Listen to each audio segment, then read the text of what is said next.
We're talking Through the Fire with Eric Luppold. Stick around. Exploring theology, doctrine, and all of the fascinating subjects in between, broadcasting from an undisclosed location, Dead Men Walking starts now.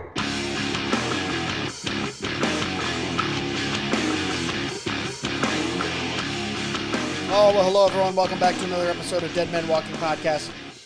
As always, you can find out more at dmwpodcast.com or follow us on socials. Oh, anywhere you type in Dead Men Walking Podcast. We're on Instagram and Facebook and X. Although at X, we're at Real DMW Podcast. But how's it going? Another episode, another day, another week. I'm doing all right. This week we sat down with Eric Luppold. He is an author. He's a teacher. He's a pilot in the Coast Guard.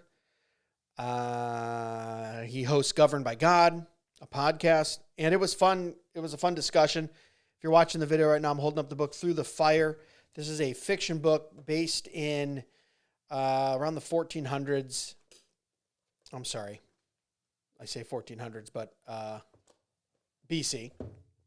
And it's a cool book. 2 chapters in, he sent it to me, and he's using fiction to really tell the story of a Canaanite woman as the Israelites are coming into the Promised Land and her struggle with trying to rationalize the customs of sacrificing her firstborn to Moloch.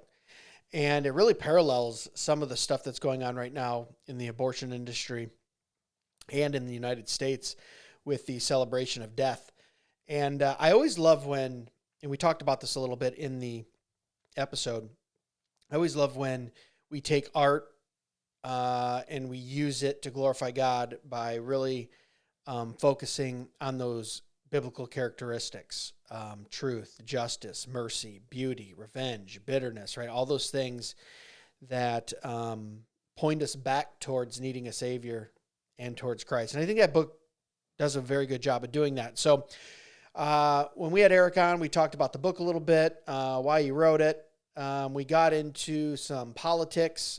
He covers local politics on his podcast. I'm involved in local politics, so that was fun. It was all around good episode. But just want to thank you guys, too. We've had some orders come through on the Merch Cave. I appreciate that. Some Wine 'em, Dine 'em, Romans 9 'em shirts and mugs we sold. You can get all your merch there. Help support the show. Sends us down to places like Fight, Laugh, Feast, which we will be next month, live broadcasting there. So look out for that. That'll be fun. We'll be bringing you some of the speakers and things like that. Allows me to go to the conference, the War Conference in Tullahoma. Jeffrey Rice and the Open Air Theology guys. I'll be hosting that in February, so we'll be there as well. But when you guys go through and pay $20, $25 for a shirt, goes into a fund, allows us to travel, do those things, bring you guys content, so I appreciate it. But I'm not going to go on too long here. We've got a beautiful Michigan day we recorded today. School is homeschool's back in swing for my family. Early morning Bible studies back in swing. Our small groups at church starting up. That's awesome. So it's kind of a busy time. Volleyball for the girls. Oliver starts basketball pretty soon. So this is a very busy time for our family, but I really enjoy the transitioning of the seasons, especially in Michigan. We're in a 4-season state. You know, the allure of those states like in Florida or Texas, which I'll be in Texas next month, you go, oh man, it must be nice just to be kind of warm all the time, especially when it's like 12 degrees here in Michigan and there's a foot of snow on the ground. But then again, boy, this time of year for us Midwesterners, where it's starting to get a little cooler at night, the bonfires in the backyard are a little crisper. You get a little closer to them. And then you get into winter with all the winter sports and fun. I don't know. I just love the seasons. I really do. And I saw a quote somewhere. I can't remember who said it, but basically, I'm a paraphrase it, but basically said, when we curse the weather, oh, it's too hot. Oh, it's too cold. Why is it raining? God created that weather for us. We're really cursing him. So keep that at the top of your mind too. Maybe you're not in a state where seasons are changing like here in Michigan. But, when you're supposed to go golf that day and it's raining and you go, oh man, I can't go golfing or whatever it is. The Lord sent that rain. and it's going to feed our crops and going to provide food and sustenance for your family. So be grateful for rain, shine, wind, snow, and the leaves changing. I wrote an article for Living Stones. Tim Murphy, he's been on the podcast before. And just talking about how when I walk out back in the fall and I see that maple tree that I have, and it goes from beautiful green to fire red and orange. And I look at that and I go, wow, that means the tree is dying. The leaves are dying, not the tree, the leaves being, withheld the chlorophyll or the chlorophyll they need. But even in death, even in the cycle of death and sin, where a tree has to shed its leaves and then regrow in spring, it's aesthetically pleasing and it's beautiful, and I can look at it and give God glory. So that's my 2 minutes on the weather. I don't know how I got on that. But anyway, Eric Luppold, Through the Fire. He's coming up next on the podcast. Enjoy, guys. So we want to talk about Through the Fire, which is your new book. But before we do, can you give us a little origin story of yourself, maybe where you come from, married, kids, any of that stuff, maybe a little bit of the testimony, and let the listeners know a little bit more about you. Sure, absolutely. So I was born in Reading, Pennsylvania, and grew up in both Pennsylvania and Maryland, and then entered the ROTC program at college. Went there for engineering down to Embry-Riddle University in Florida, and after that joined the Air Force, became a B-1 bomber pilot, and was first stationed in Texas. Got married, had my first child in Texas, and then got reassigned to fly the MQ-9, the Reaper, the remotely piloted aircraft. And so I got sent to Vegas, had my second child in Vegas, and then joined the Pennsylvania National Guard. And now I live here in Eastern Pennsylvania. Been here for about 10 years or so. Had my third child here. I teach and also have been an elder at my local Baptist church. I grew up kind of in a Christian home, I would say, but I didn't really accept the Lord until around 16 years old, got baptized, and then from there on just became more reformed in my theology. So there you go. So what are you doing right now teaching? What do you teach? Well, I teach Sunday school, adult Sunday school for my church, but I'm full time with the Pennsylvania National Guard. So that is my Monday through Friday job. Lieutenant Colonel in the Air National Guard. So what do you do in the National Guard? I'm a pilot. I'm a pilot for the MQ-9, the Reaper. I guess a lot of times commonly known as the drones. Yeah. Okay. And I'm also a staff officer, so I work for the wing commander and shuffle papers and have meetings and write emails and make phone calls and things like that. Okay, very interesting. And you said you became more reformed in your theology. I'm always interested in that journey. As I grew up, in a non-denominational church, a little more legalistic, then a little more Pentecostal in another church in my teens, and then actually read the Bible through and went, "Oh my goodness, these doctrines of grace are what the Bible say." What was your journey like that when you say you became a little more reformed? Yeah, absolutely. I mean, I was saved in a Free Will Baptist church in Maryland. Okay. Altar calls every Sunday. Come Hmm. as you are. Uh, every Sunday. And at first, I was kind of Arminian. I believed you could lose your salvation, absolute free will, all the things. But then what really changed me was in my first assignment in Texas. I met a guy, I'll never forget him, Chaplain Gallion. He was a captain. He was a former Baptist minister. And we just walked through the book of Romans. And once we got through Romans 9, I could no longer hold to the Arminian perspective. So You know what's funny about that is I was looking at shirts this morning, and I almost put on for the podcast our Wine 'em, Dine 'em, Romans 9 'em shirt. I think nice. that would have been great. You can find that at dmwpodcast.com. Free shameless plug there. It's a popular one. We have mugs too. But yeah, that would have been good. Romans 9 will do it for you. But Yes. then you start reading through the rest of not only the New Testament, but Old Testament, and you start to see the continuity of the sovereignty of God, of his election, of his predestination, of his sovereign plan and will over his created beings, his love, his justice. All those things really start to come into focus once you have that kind of mindset, that understanding, that systematic theology. So yeah, that's cool.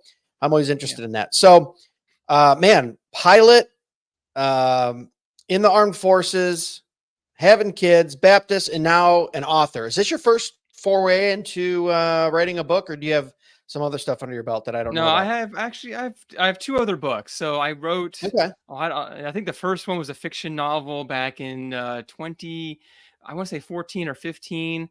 It was kind of like a futuristic fiction novel where uh, uh, it was illegal to share the gospel with your children in the United States. So that was a I enjoyed that book, writing that book, and then I dove into some nonfiction. So in 2019.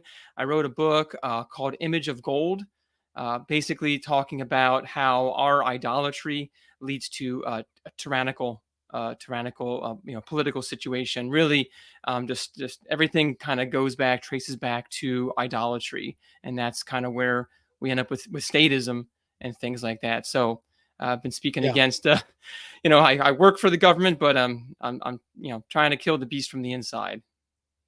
No, same here. I'm very outspoken about elected officials and politicians. I've been a duly elected county commissioner since 2016. So, kind of Nice. the same thing. You're kind of within that system and you're trying to reform it from within.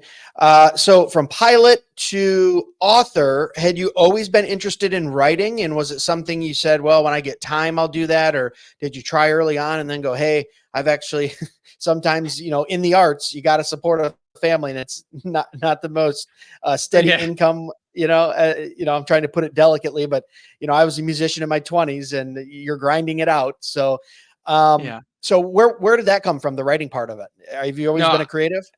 I don't know where it came from, honestly. Like I enjoyed learning. I enjoyed reading.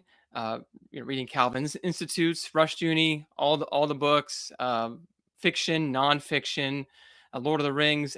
I enjoy reading, but then I guess in the 20 teens or so, I decided to start writing, and then soon after that, I launched a podcast called Okay. Governed by God. Yep. And so I just really enjoy. Now I want to do more writing, continue reading, but also speaking, podcasting.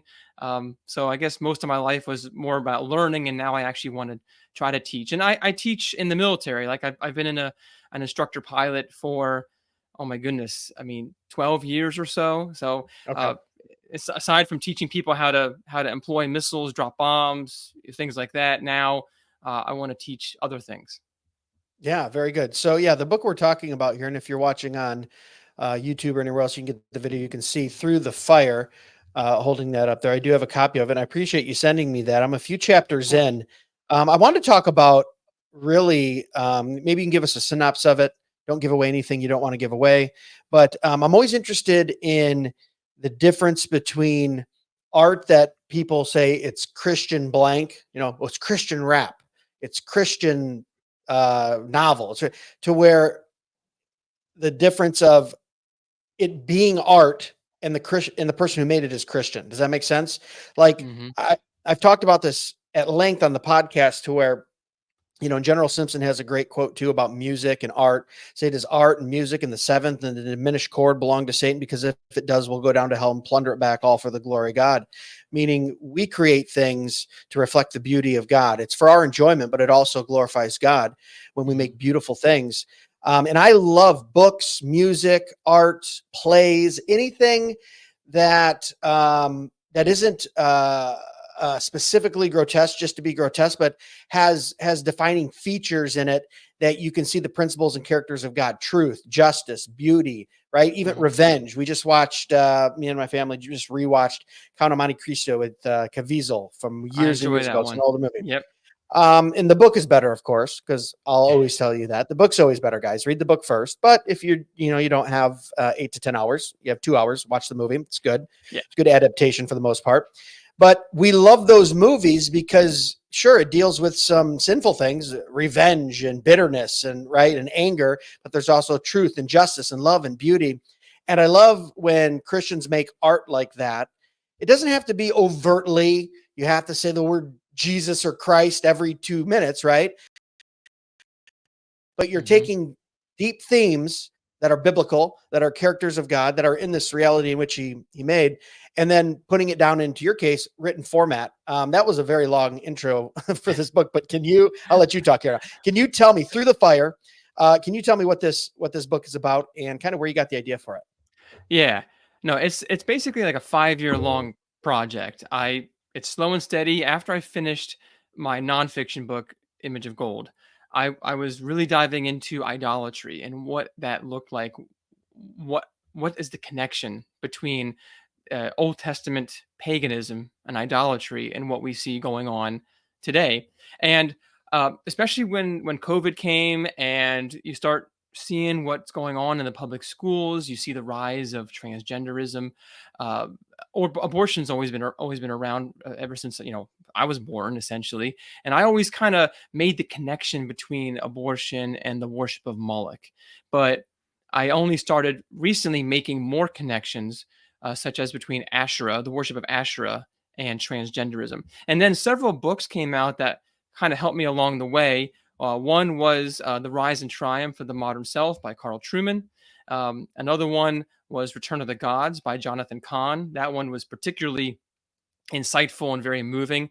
But even other things, not books, like the Haunted Cosmos podcast, just Mm. seeing the spiritual nature and the demonic behind so many things. And so then I started doing a deep dive into the historical sources. I was reading dozens of articles on Canaanite worship practices, the Ammonites, the Amorites, reading mythologies like the mythology of Baal and Asherah, the Epic of Baal, the Descent of Inanna, who's another name for Asherah. And there's a lot of nonsense to comb through with all those documents, but it all started coming together, and I wanted to do a historical fiction. I wanted to be as faithful to scripture and to the historical record as I could, but then tell a story of essentially a pagan Ammonite family living in the land of Canaan right before Israel is entering the land. So you have this scenario where these people, they're worshiping Baal, Asherah, Moloch. They're doing horrible things. It's a time of chaos, destruction, and then coming judgment, famine, quote unquote climate change. Right, the storms, the rains aren't coming. Insects, stinging insects. You see all that in Scripture. And the question is, I wonder what it would have been like from their perspective, the perspective of the pagans living there. What did they think of Israelites that coming in? What do they think of all these bad things that are happening? How would they interpret that? Would they interpret that as we're not honoring the pagan gods enough, and that's why Baal's angry, Moloch's angry, Asher's angry, or is it something more? So that's the story that I'm trying to tell. It is a story of judgment, but also of redemption and repentance in it. Yeah, no, it's really good. And it's good when you can take a kind of pinpoint history like that and then kind of tell a story within that. And like you said, staying within the guardrails of reality of what the historical context was. You know, I have a feeling we've had a lot more people, especially in the Western Christian church, have their eyes open to what abortion and transgenderism is in the last few years. But I mean, for years and years and years, even as a young Christian in my 20s, I kind of had this ability, and I think you do too. And some of us do, which can be a hard road for us to be able to step back. We get so micro focused on our culture and our year and our decade and our country. And well, this is what's happening here. Sometimes you have to step back and you look at the historical context, the entire history of the world, and you can start to see things like, well, the spirit of murder is still alive and well today. The spirit of theft and fornication and pride and all those things that we look, you know, 2, 4, 6,000 years ago and go, oh, well, that was them. They were archaic. That's not our Hmm. technologically advanced society with all these medical procedures and technology and all these things. And we say, but the sin is still the same. We're just doing it in a different format. That's why this book was interesting to me, because you're going to get a lot of readers that you're probably going to open their eyes to kind of the relation between abortion and child sacrifice that that a lot of people don't make that connection. And even a lot of Christians, people who've been sitting in church for years and years, and they don't Mhm. understand that that's exactly what we're doing with abortion Mhm. is we're sacrificing our children at the altar of Planned Parenthood or in the name of safe medical procedure.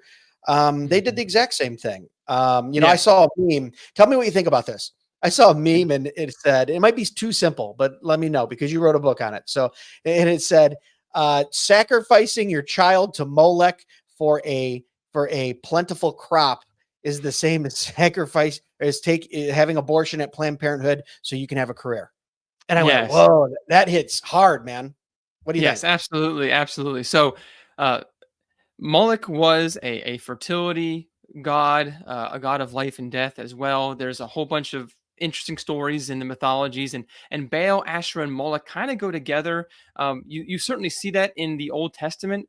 So, First Kings chapter 11, where Solomon actually sets up worship to these false gods, and all three of them are named together. And then the same situation happens when King Josiah comes in and purges the paganism. In 2 Kings 23, it's Baal, Asherah, and Moloch are paired together. So the mythologies talk about that.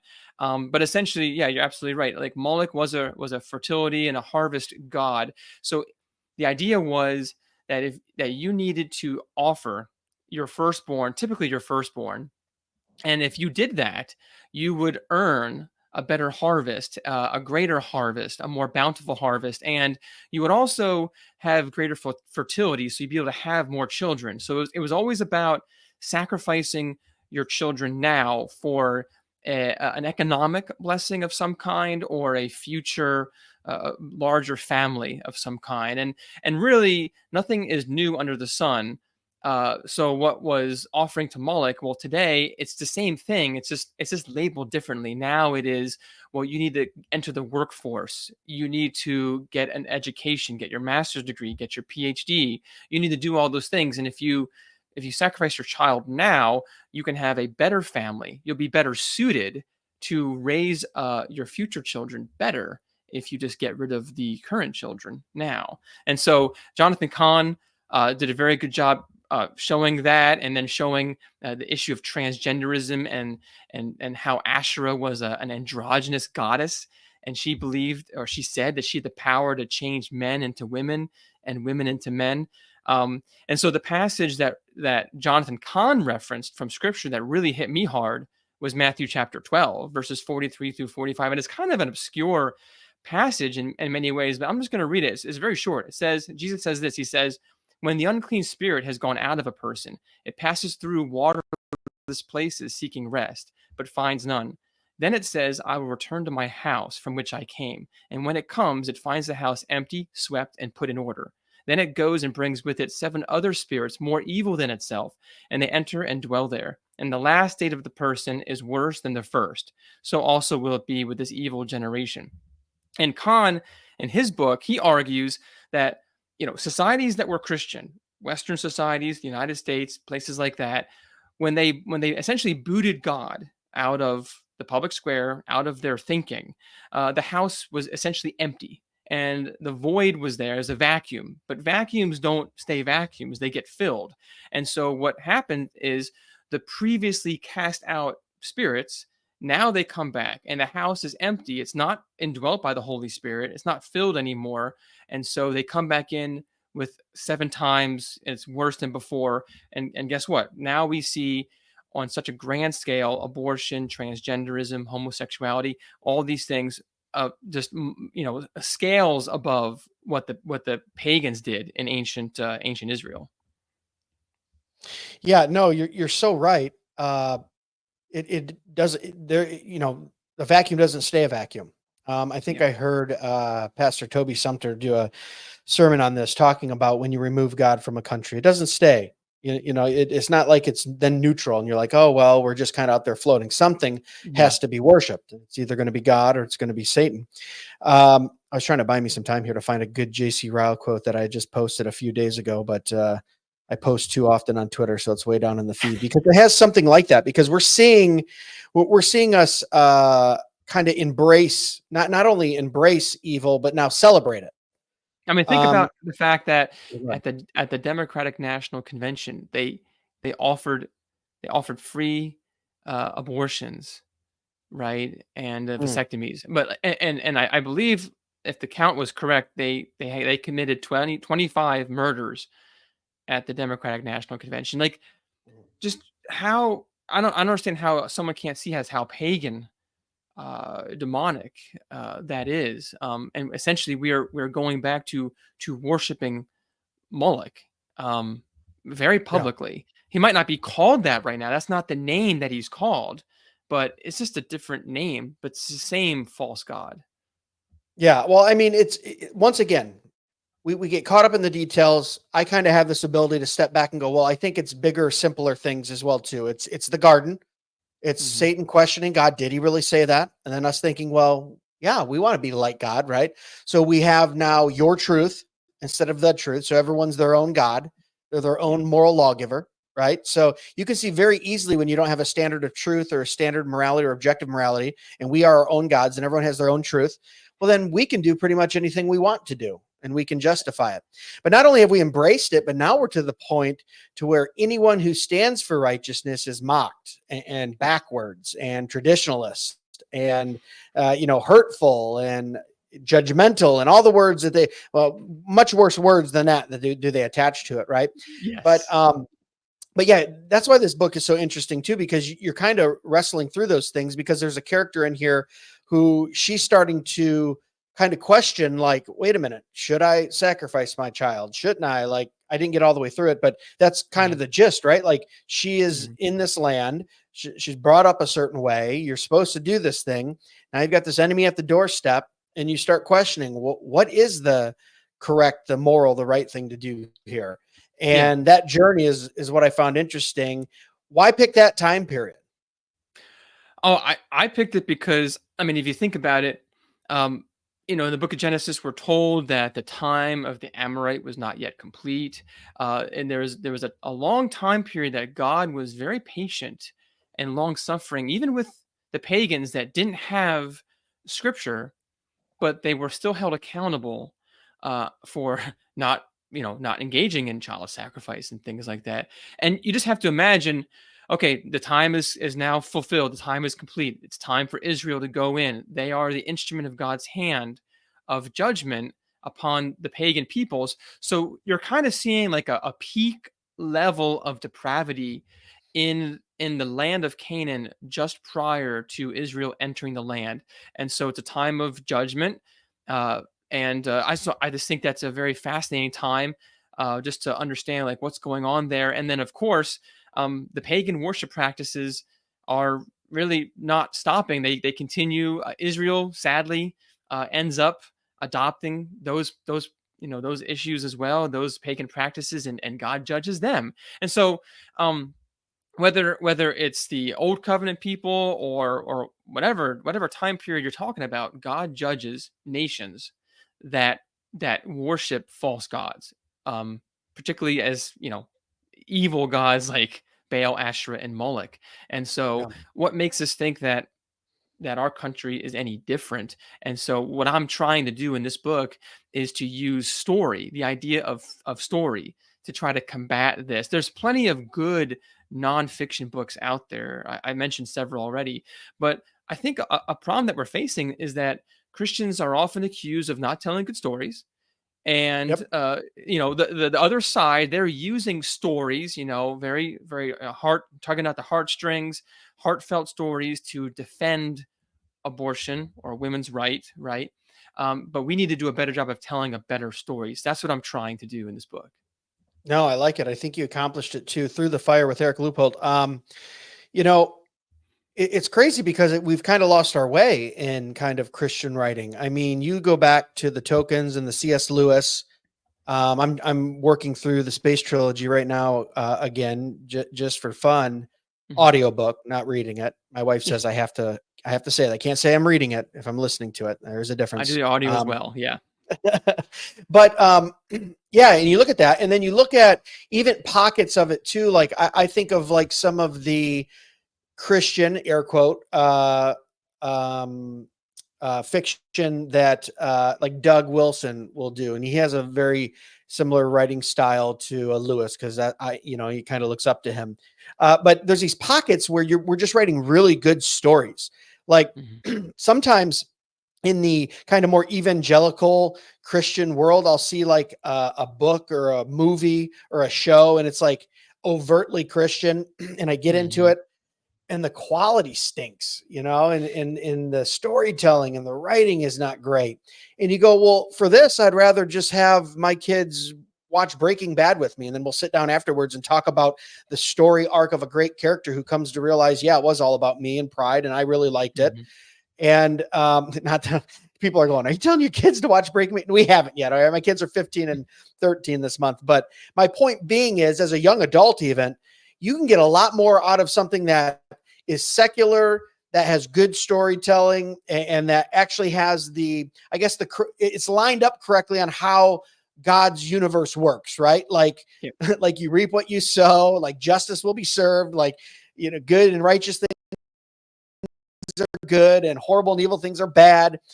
And it's refreshing to see someone like you writing a book like this too, where it's like, it's written really well. I'm only 2 chapters in, but I'm no expert. Okay. I've never written a book, but I know what I like to read. And I've read many, many books, and I can just tell the listeners I'm 2 chapters in, and it's clear that you're an experienced writer.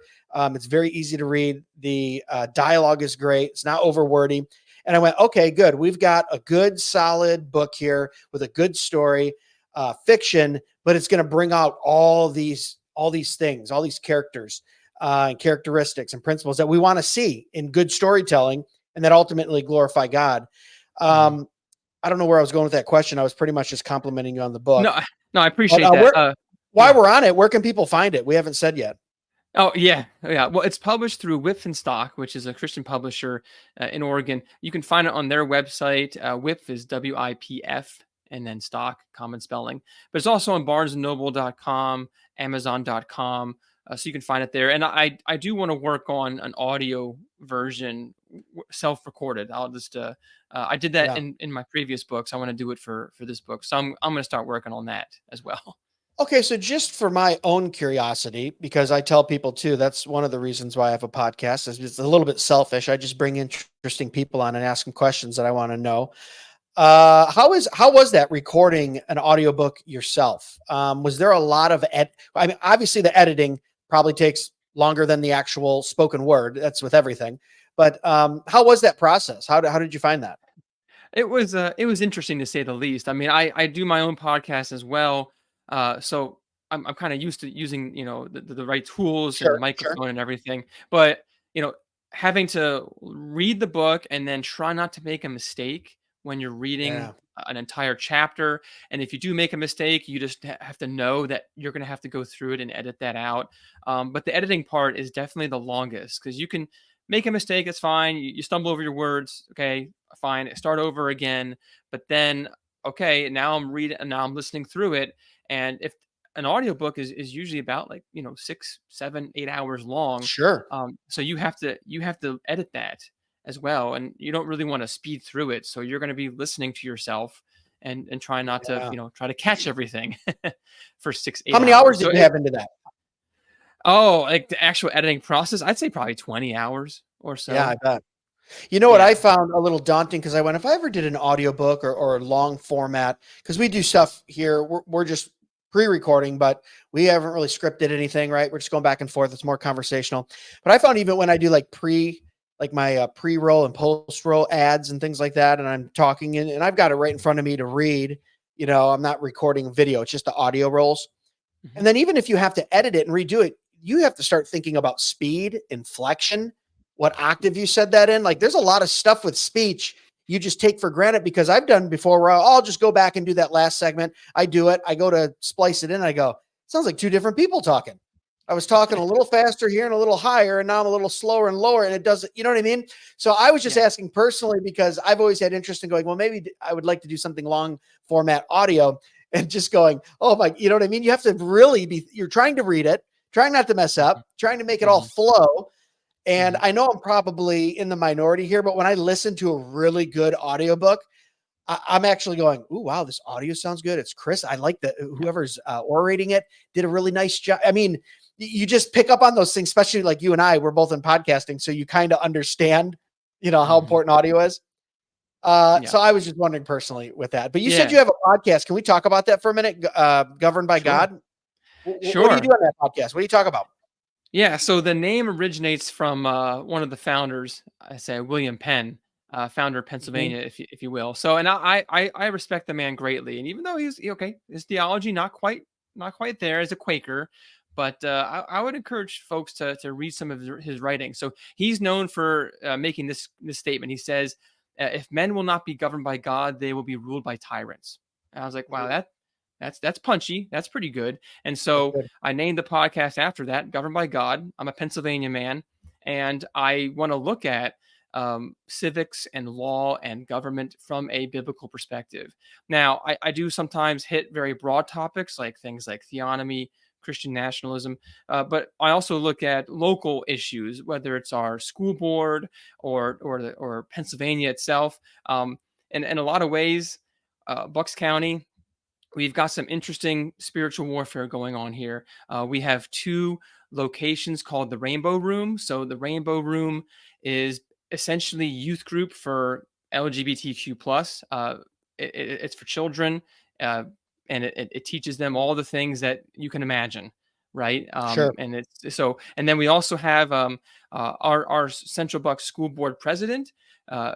She was I think some of the news channels mentioned this, but she gave her oath of office on a stack of LGBTQ plus books when she swore in as the president of our public school board, not on the Bible, purposely not on the Bible. So we've got a lot of spiritual warfare going on, and so I, Yeah. I care about Pennsylvania, I care about Bucks County, so I'm trying to address things there. So let's touch on the school board issue really quick because this Yeah. piques my interest. I got involved in local politics in 2008, helped out on some state and national campaigns, ran a couple state campaigns, been a legislative liaison at our state capitol, help write legislation, review it for senators, things like that. So I've been around it. And when I ran for local office too, people said, well, how do I get involved? What can I do? And I said, man, if you don't have a whole lot of time, but you really want to affect change, go run for school board. Now, this was in 2011 or 12. Mm. People were asking me this. And I go, school board. It was almost like 10 years ago, 12 years ago, school. What do they do? Order buses? What are they doing? Exactly. Cleaning gum off the bottom of seats. And I went, no, man, you guys got to realize they sit over a huge budget. They make curriculum decisions. They make administrative decisions.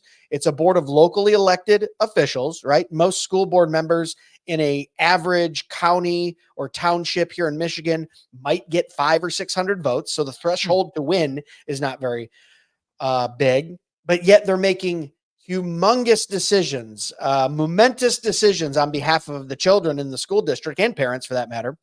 And everyone just Mhm. kind of shrugged me off. Oh, I want to run for Senate. I want to be in Congress. And it's like, okay, but the rudder moves a lot more swiftly at the local level, as you know, too. I can get a lot more Mhm. done, and I have gotten a lot more done in the county as a county commissioner than I could ever probably do if I ever ran for, let's say, House of Representatives in Congress in Absolutely. Washington, right?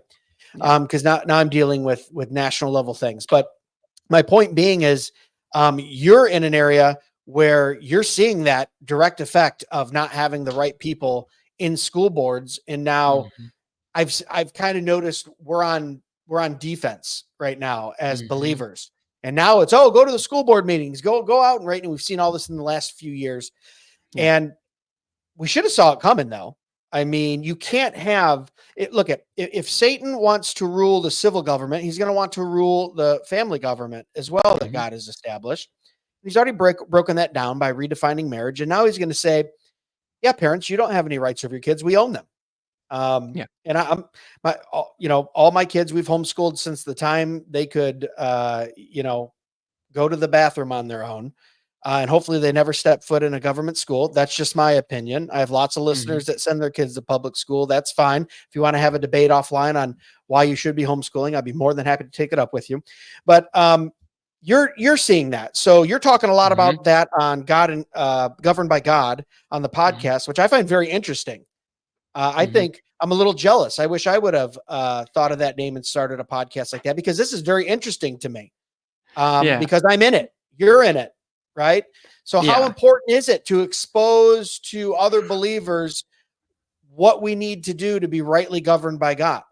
No, it's vital. I myself um had to get woken up. I mean, so Okay. when COVID hit, I Yeah. did not know the names of my county commissioners in 2019 or my school board. I didn't know their names. I mean, our kids go to a private Christian school, so okay, sure. But even if my kids had gone to public school, I doubt that I would have known the names of my school board before Right. COVID. But then everything happens, and now everyone starts to care about what's going on in the local level because, well, the counties and the local townships have a lot of authority more than we realize that they influence. Um, and so ever since then, I've made it a point to not be so lazy, if you will, or put my head in the Mm. sand. So I know the names of my county commissioners. I know the names of the public school board. There's 9 of them. My township supervisors. Um, Yeah.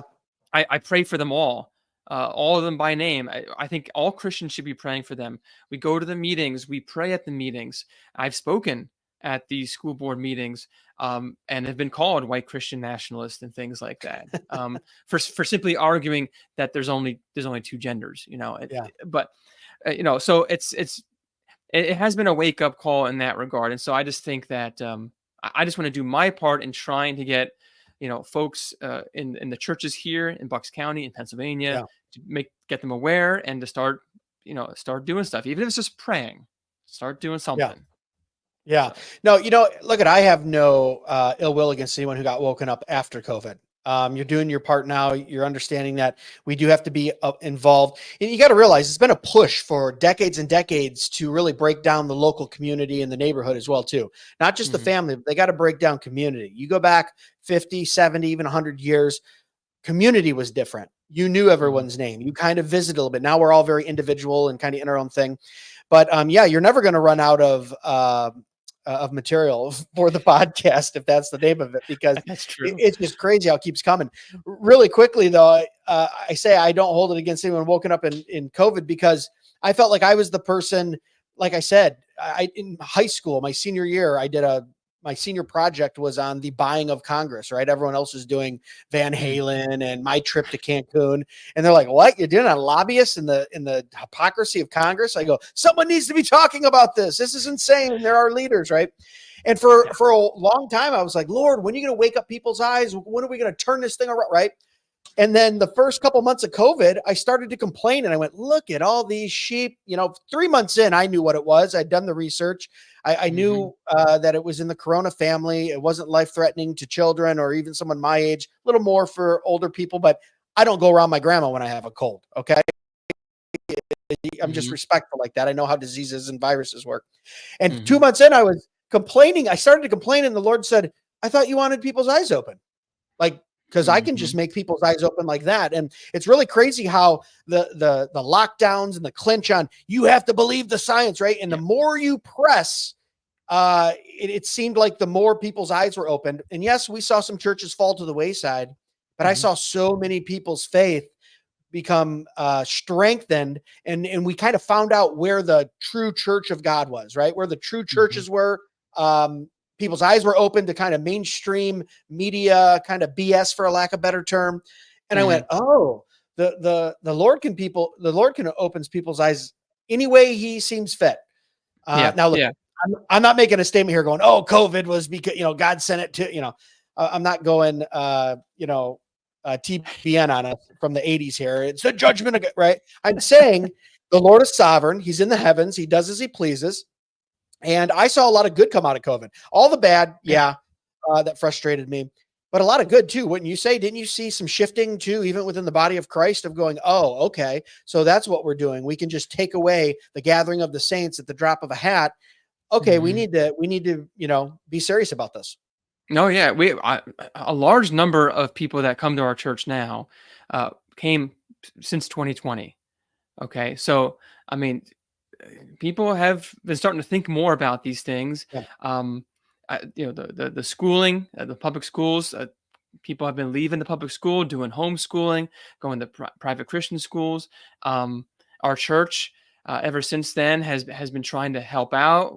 Our church offers financial support for anyone that wants to either homeschool or go to private Christian school. So either helping out with tuition or homeschool curriculum, things like that. So we're doing what we can to. We recognize now just how dangerous things were, and now we're starting to move in. And I think the enemy sees that, like, everything was, from the enemy's perspective, things were going well, from the devil's perspective before COVID, but now we have some more reaction, and so there's going to be a lot more hostility, I think, now than there was in the past. Yeah. All right. Let's wrap this up here. We appreciate your time today. I appreciate your time. Started with a Thank you, Greg. co-host like 2 or 3 years ago, and I'm still in the habit of saying we. I'm not crazy. I don't have multiple personalities. It's just me I here. used to have one too. So I'm by myself as well. But let's give the final word. Obviously, we're going to link everything up so you guys can click right through, buy the book. It'll be in the description below by the time you're listening to this. Through the Fire with Eric Luppold. What would you want to tell to a possible reader out there about the book, to where they go, yeah, I should go buy it and spend the time? Because there's a lot of books, right? There are so many good books out there. Why should they go buy Through the Fire and experience that story? What do you think? Well, I think they should see it. I think they should buy it. Well, because if they see what's going on around them, and they want to have a better understanding of the spiritual aspect behind it, the dark spiritual aspect behind it, they're going to want to read this book. It's as historically accurate as possible. I pull actual citations and quotes from ancient pagan sources regarding things they said and things that they did to themselves, to their children, and things like that. So I think that if people are at all interested in what's going on behind the scenes, behind the scenes of the abortion, the transgenderism, then they're going to want to read this book and see it from that perspective of story. And they can, like I said, they can go to Amazon.com, or they go to my website. I have a website that's ericluppold.com. There's one word, Eric, E-R-I-C, Luppold, L-U-P-P-O-L-D. You can find links to the podcast and to my books there if you're interested. Awesome. We'll get it all linked up. Eric, thanks so much for joining us. And I think I just accomplished something great there. I made an author self-promote his own work, as we know they historically do not like to do. We're just happy that you actually published it and let us read it. I know many authors that are kind of working on a novel, and it's, it's kind of like musicians that don't want to show their music sometimes. It's, for us creatives, it's never finished, right? You finish it and you go, oh, I probably could have done one or two things differently, but I appreciate you publishing it and allowing me to read through it. I thought it was really good. Throw out your socials if anyone wants to follow you. Where can they find you at? Well, like I said, ericluppold.com, but I'm also on Twitter, Instagram, Facebook. You can look for Eric Luppold, or if you search for Governed by God, you'll find my podcast page on those sites as well. All right, Eric, I appreciate you being here today, brother. All right. Thank you, brother. Take care. Yeah, absolutely. Guys, thanks so much for listening to another episode of Dead Men Walking Podcast. As always, you can find us at DMW Podcast, Real DMW Podcast on X, and Dead Men Walking everywhere else. It's always linked up below. You can text us too. So if you're listening to this right now, you want to shoot me a text, just click on that hyperlink in the description. Give us some feedback. Tell us who you want to hear on the show. We had a 16-year-old say, I've been listening to this Reform rapper and Timothy Brindle, and I'd love to have you have him on. We reached out to Tim, had him on. So it works out that way. If you guys are listening and want to hear someone and have a discussion with them, we can do that too. Remember, the chief end of man is to glorify God and enjoy him forever. God bless. Be sure to check us out at dmwpodcast.com, where you can purchase the best and snarkiest merch on the internet, support the show, and leave us a review or message. Dead Men Walking can be found on Facebook, Instagram, and YouTube at Dead Men Walking Podcast, and on Twitter X at Real DMW Podcast. The Dead Men Walking Podcast is part of the Fight Laugh Feast Network. For exclusive show content, be sure to download the Pub TV app and become a member. If you're a business that needs to reach hundreds of thousands of potential customers in your demographic, podcast advertising might be for you. Send all inquiries to deadmenwalkingpodcast@gmail.com. None your biscuits.